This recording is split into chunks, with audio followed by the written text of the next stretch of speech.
mga igsuon ko kadto lang sa ang atong mapaambit karon nga ihatag na to Brad Selbert. Kay maulaw ko ni Brad Lordion na araba na nauna ra sa Brad Lordion no, pero parang masumpay Brad Boy kay inline man siya magisgutan, mahayo lang ko ni Brad Lordion nga mo sumpay ko sa gisgutan ni Brad Boy no. Medyo dunay confusion aning word nga ampo ba o pray. Kay para sa atong mga igsoon basta pray gali o ampo sa Dios ra gyud na. Kung tanaw na to sa diksyonaryo kanang word nga pray, that's a request or petition. Di ba? Kanang muhangyo waga. Pwede man ta kahangyo sa mayor. Pwede man ta kahangyo sa atong isikakauban labi nag watay kwarta. Mamaylo ta hangyo, that is pray. Pero ang ilagong sabot anang word nga pray kana ra gyung giila nimo nga Dios kanang imong gihangyo, which is wrong. Kay sa Biblia na may pray nga nagpasabot lag request nga wala ilha ang giampuan ingon nga Dios. Na sa Biblia no sa 2 Kings chapter 1 verse 13. Nga si Elijah giampuan. Kani atong basahon no. Ato lang sa di pa nako basahon atong iklaro nga kining pag-ampo diri nga giampuan si Elijah wala ni magpasabot nga gihimo sang Dios. Gihangyo lang siya. Request lang ba? Okay. Atong basahon no sa King James Version 2 Kings chapter 1 verse 13 giingon. And he sent again a captain of the third 50 with his 50. And the third captain of 50 went up and came and fell on his knees before Elijah. Okay, ludhan pa gani si Elijah. And besought him and said unto him, O man of God, I pray thee. Sa atong in English ron you, I pray you, let my life and the life of these 50 thy servants be precious in thy sight. So si Elijah giampuan. Pero kipasabot ba diri nga giampuan siya ingon nga Dios? No. Gi-request lang siya ni ining higayuna kay doon na siya mahimo ang iyang influensya sa Dios. So, kana lang naghanpauntang bersikulo pero napa may uban mga kauban nato diri. Okay, ako salamat kay Brad Gilbert. Di ba? Brad Gilbert? Ganina,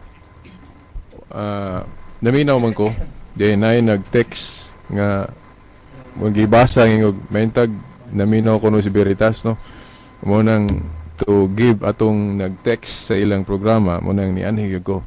Murag na sumpay ato bang ingon bang asa man ang mabasa sa Biblia, hyperdulia, dulia, latria, gama raman na, sa simbahang Katoliko aron makalusot. Well, atong mahinumduman nga dili man supak sa Biblia kung maghimutag mga terminology ba sa paghingalan anang gitudlo sulod sa Biblia. Mismo ang Seventh-day Adventist ilan ang gihimo. For example, di ba ang Seventh-day Adventist nagtuo man sila og Santissima Trinidad?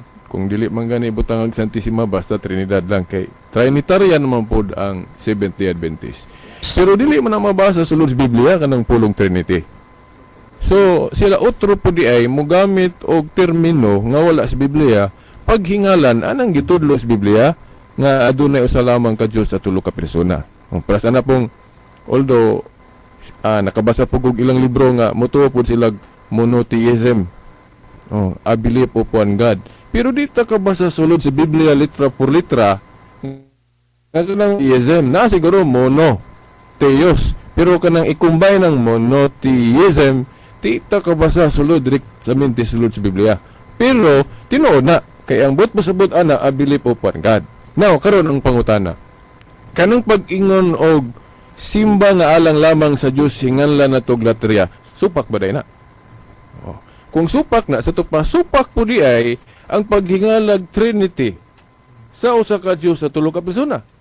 So kung dili supak ang paghingalag Trinity bisag wala sulod sa Biblia ang pulong Trinity, so sa logic sa mahayong panghunahuna dili po di daotan kung hinganlan na tog latria kanang simba nga alang lamang sa Dios. Di ba? Then kanang dulya pod pagyukbo alang sa mga santos ang ipangbasa na ninyo. Si Elijah sa napabuhat 16, 29 ug 30 nga si Pablo ug si Silas giyukbuan. Dili man to simba ingon nga Dios. Tahod naman to gitawag na to sa in English og veneration. Then karon kanang kang Mama Mary Nganong itaas-taas nato kaysa ato gong doktrina sa Katoliko inahan manggod. Mas labaw ang inahan sa ranggo, no? Kaysa mga anak lang. Unya na hinumdum ko sa usa ka Catholic theologian, iyang gigamit ng Lucas 1:48 nga mas espesyal si Maria. Kaya nga naman giingon, ang tanang kaliwatan mutawag kaniyag bulahan. Nakin sa mga tawhana diharon nga giingon sa Biblia nga ang tanang kaliwatan mutawag kaniyag bulahan, sa to pa espesyal na. So mo nang special veneration po atong ihatag niya. Kana lang. Oh, di ba? Inani. So di pa nato ihatag sa atong usa ka kauban si Tonet Reducto. Okay. Nahinumdum ko Brad kining June Ryan nga kining atong gihimo god nga mudangop tas mga santos, ang gibawa lang yun kanang necromancy. Kanabang hangyo na to ang espiritu ba nga mangayo ta nilag informasyon unsay ugma damlag nato, that is bawal necromancy. Pero kanang mohangyo ta sa ilang mahimo, wala na gibawal. Kanang intercessory ba kanang pag-ampo nga kanang magpatabang ta nilag hatod sa atong mga pag-ampo nga to ni Kristo, gima na sa gipadayag 5:8, di ba? Nga ang mga matarong, mga espiritu sa mga matarong nga nganlan gi-describe it 24 elders, nitabang sila og hatod sa atong mga pag-ampo ngadto ni Kristo kanang nating gihisgutan diha. Then maupod sa Revelation 8:3 ang mga anghel pagani apil pod nitabang sila hatod sa atong mga pag-ampo ngadto sa Dios. Unya nahinumdum ko gigamit ni Father Mitchell Pacwa kanang debater nga Jesuit priest nga nasa AWTN. Iyang gikutlo ng Hebrehanon 12 bersikulo 22 hangtod sa 24. Kung basahon ko ng Hebrehanon 12 22 hangtod sa 24, ang hangyuan dahil dito sa langit upat mga anghel, ang Dios kanang mga espiritu sa mga tarong nga nahingpit na mo ng mga santos ug si Jesus Christ. So kung kuhaon na to ng mga santos, sa ilang gikuha nga ng Biblia, no? Kay mga anghel man day, ang Dios, mga espiritu sa mga matarong nga hingpit na mo ng mga santos og si Jesus Christ. So kita mga Katoliko ang na-fullness jud kay tibuok kita. Wa na to kulangin ng gitudlo sa Biblia. So atong ihatag ni Tonet Reducto, itong kauban. Brad Tonet.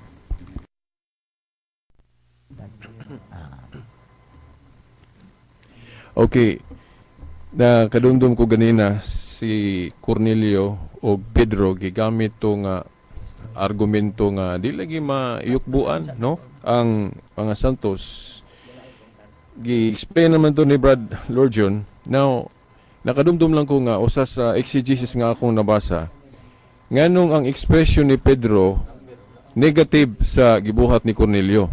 Tungod kay ang background gud anang Book of Acts naamang goy mga tao diha nga naghuna-huna og di mao nga kumo gamilagro ang mga santos nag-abi nilag mga Diyos na mga apostoles na naog sa langit. So munay background sa huna-huna ni Pedro nga naay mga tao nga nagtuo nga mga Diyos kuno silang nanaog sa langit. Mo nang ang iyang paghuna-huna ni Cornelio nga mao toy gibati ni Cornelio sa iyang pagyukbo ni Pedro. Mao nang gibadlong siyang Pedro kay dili gyud pwede yukbuan ingon nga Dios ng tao nga parehas niya. Pero wala na magpasabot nga dili gyud mayukbuan anang pagtahod o veneration ang mga santos kay si Pablo ug Silas sa buhat 29 ug 30 giyukbuan. Pero wala badlungan ni Pablo ug ni Silas kadtong tinugyanan sa karsel nga niyukbo niya. Munay prueba nga ang Katoliko sakto anang dunay giyukbo alang sa mga santos nga gitawag og veneration. Then karon ako'y nadumduman sa lang blood June, sa 1 Chronicles chapter 29 verse 20, no, sa King James version hubad protestante ni King James version diri si David ang hari og ang Dios gisimba unya usar kawod nagaling gigamit, no, ana akong basahon na. And David said to all the congregation, now bless the Lord your God. And all the congregation blessed the Lord God of their fathers, and bowed down their heads, and worshiped the Lord and the King. Gisimba kuno ang Ginoong Dios ug ang hari nga si David. Na sao mo na ron? Usa ra gali ka pulong gisimba, pero sa exegesis dili gyud nato itupong. Kining simba diring gipasabot ni Hari David, veneration ni alang-alang itupong nimo, dili man Diyos si David. Munang sa ubang hubad, labi na sa mayong balita Biblia, parang dili masaypan og sabot gilahi-lahi. Gisimba ang Dios og giyukbuan ng hari. Pero sa literal translation, usa ra ka pulong gigamit, worship the Lord and the King. Pero sa exegesis ayaw gyud itupong. Kay dili man Dios si King David. So mo ni proof nga naisimba o yukbo alang sa tao sama ni David. Na lang, Brad Nicolay. Okay, Brother Silbert, no? Salamat kayo. Atong pwede mo maka-text sa samtang may